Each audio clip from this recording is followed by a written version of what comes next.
جوانی میں انسان باپ کو شک کی نگاہ سے دیکھتا رہتا ہے، جیسے باپ کو ہمارے مسائل، تکلیفوں یا ضرورتوں کا احساس ہی نہیں، یہ نئے دور کے تقاضوں کو نہیں سمجھتا۔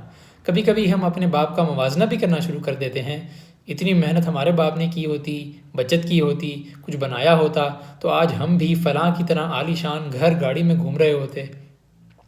کہاں ہو، کب آؤ گے، زیادہ دیر نہ کرنا جیسے سوالات انتہائی فضول اور فالتو سے لگتے ہیں۔ سویٹر تو پہنا ہے، کچھ اور بھی پہن لو، سردی بہت ہے۔ انسان سوچتا ہے کہ اولڈ فیشن کی وجہ سے والد کو باہر کی دنیا کا اندازہ نہیں ہے۔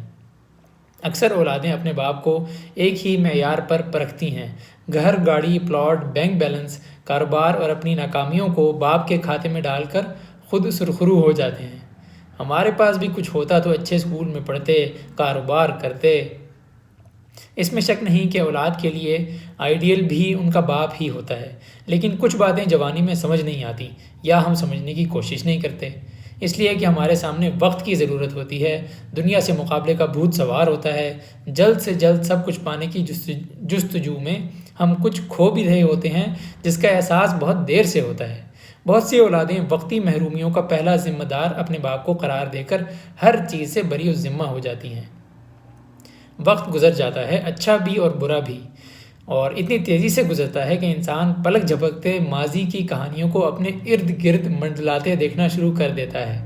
جوانی، پڑھائی، نوکری، شادی، اولاد اور پھر وہی سٹیج، وہی کردار، جو نبھاتے ہوئے ہر لمحہ اپنے باپ کا چہرہ آنکھوں کے سامنے آ کر باپ کی ہر سوچ، احساس، فکر، پریشانی، شرمندگی اور اذیت کو ہم پر کھول کے رکھ دیتا ہے۔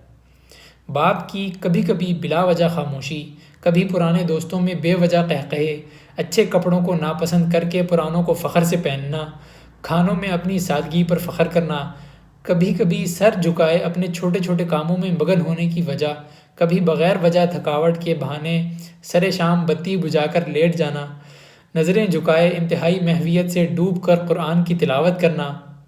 سمجھ تو آنا شروع ہو جاتا ہے، لیکن بہت دیر بعد، جب ہم خود راتوں کو جاگ جاگ کر سردی میں وضو کرتے ہوئے اچانک سوچتے ہیں، پوچھ ہی لیں، بیٹا آپ کے ہاں گرم پانی آتا ہے؟ جب قہر کی گرمی میں روم کولر کی خنک ہوا بدن کو چھوتی ہے تو پہلا احساس جو دل و دماغ میں ہلچل سی مچاتا ہے وہ کہیں اولاد گرمی میں تو نہیں بیٹھی۔